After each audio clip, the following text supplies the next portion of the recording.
Vous avez essayé les techniques de Christophe André? Alors oui, en fait, bon, j'ai tenté, parce que moi c'est Monsieur Lopez en fait qui m'a parlé de voilà de ce que vous faites. C'est vrai qu'au départ, comme vous, je m'étais orientée vers une pratique beaucoup plus classique, de la psychologie, enfin classique. Oui, non, parce que moi c'est vrai que bon, la première fois, je suis tombée sur un thérapeute complètement taré qui voulait absolument que j'assassine mes parents. Il me disait oui, il faut tuer le père. Là, à ce stade-là, il faut tuer le père. Il était belge? Oui, il était belge. Et bon, moi, comme j'aime pas avoir trop de démêlés avec la justice, j'ai demandé justement à Frédéric, qu'est-ce que tu me conseilles? Il me dit, mais tu connais pas Christophe André? Parce que j'ai l'accent belge dès que je parle de vous. Voilà, c'est systématique, dès qu'il parle de vous, pour l'accent belge. Alors il me dit, mais vraiment, lis ses livres et tout, il est formidable. Donc moi, j'ai pris le livre, je l'ai lu, alors je me suis mis à méditer. Donc au début, moi, je trouvais ça très, très sympa. Sauf que au bout de quoi, je vais dire, 15 jours, 2 semaines, d'un coup, je me suis retrouvée complètement épanouie.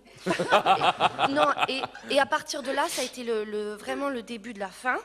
C'est-à-dire, je me suis retrouvée alors dans un bien-être total, voilà, mais vraiment une sérénité que c'était catastrophique. Enfin, le malaise, quoi.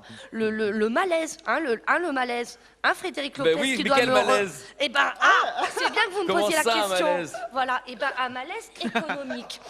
Parce qu'en fait, j'étais devenue complètement économiquement inerte. C'est-à-dire qu'à cause de la méditation, je me suis en fait soudain soustrait du flux commercial. Alors, je vous explique pourquoi. C'est que le problème de la méditation, tel que le propose monsieur Christophe André, c'est qu'elle vous fait accepter tel que vous êtes. Donc, la personne qui médite, elle ne cherche plus à consommer pour régler ses problèmes, puisque ses problèmes, elle les accepte. Donc, on n'achète plus de clopes ou d'anxiolytiques pour passer ses angoisses, parce que les angoisses, justement, on les accepte. Et moi, je vois par exemple, avant la méditation, j'étais hyper angoissée par mon corps, tout ça. J'ai acheté des crèmes à base d'algues, des crèmes phytoluminescentes à espacement chromatique, voilà, des trucs comme ça. Et avec la méditation, plus rien. Que dalle, c'était complètement fini, parce que je n'en ressentais plus le besoin. Et là, je me suis dit, mais si tout le monde fait comme moi, il se passe quoi, monsieur André? Je vous pose la question, il se passe quoi? Eh ben, moi, je vais vous dire ce qui va se passer. Il va se passer que les grands groupes de laboratoires, paf, plus rien du tout, ils vont vendre. Les groupes de cosmétiques, pareil. L'Oréal, il va mourir. Liliane Bettencourt, elle pourra aller vite retourner chez les FARC pour vendre des patates douces en Colombie.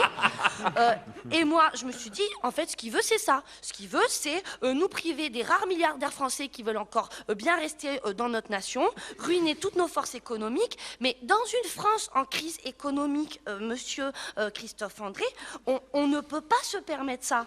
On n'a pas besoin de gens heureux, on a besoin de consommateurs. D'accord? Je veux dire, à quoi bon une France épanouie si son avenir bancaire est bancal? Donc, non, mais après, n'allez pas croire que je n'ai pas de solution, parce que je ne viens pas parler non plus dans le vent. J'ai une réponse. Il existe une forme de sagesse bouddhiste qui est quand même compétitivement économique très intéressante, à savoir le management d'entreprise. Alors, comme votre méditation, elle prône bien sûr un bien-être personnel. Sauf qu'au lieu de passer en fait par une élévation de soi, ça passe par un rabaissement des autres. Non, mais ce qui par effet de contraste est finalement exactement le même résultat. Donc pour vous donner un exemple, dans une entreprise, on va dire voilà, un supérieur, pour se sentir bien dans le management d'entreprise, il va méditer ses employés. Méditer de médire et démonter. Il va comme ça leur faire du mal. Par exemple, un mec originaire de Nice, depuis toujours, il va le muter à Maubeuge. Ou par exemple, il va le muter dans un service pour lequel il n'est pas formé et lui dire derrière qu'il est incompétent, par exemple. Et du coup, par le malheur qu'il provoque et auquel il échappe, le supérieur se sent bien. Et cette démarche est d'autant plus efficace que si le nombre de personnes rabaissées est très important. Par exemple, dans des grandes entreprises, genre, je sais pas, qui seraient responsables de la distribution de courrier ou d'électricité ou de télécommunications, par exemple. Et donc, non seulement le supérieur va se sentir bien, mais il va générer chez les autres de la peur. Or, la peur, c'est un très très bon moteur d'achat. Parce que, oui, C'est parce qu'on a peur pour soi ou pour l'avenir ou pour ses enfants qu'on veut absolument devenir propriétaire et qu'on va s'endetter sur 30 ans et qu'on va faire un boulot qui nous plaît pas. Donc moi j'ai envie de dire, monsieur Christophe André, méditez, oui, mais cessons de méditer individualiste, méditons collectif, méditons lucratif. Nicole Ferroni. Bravo, bravo.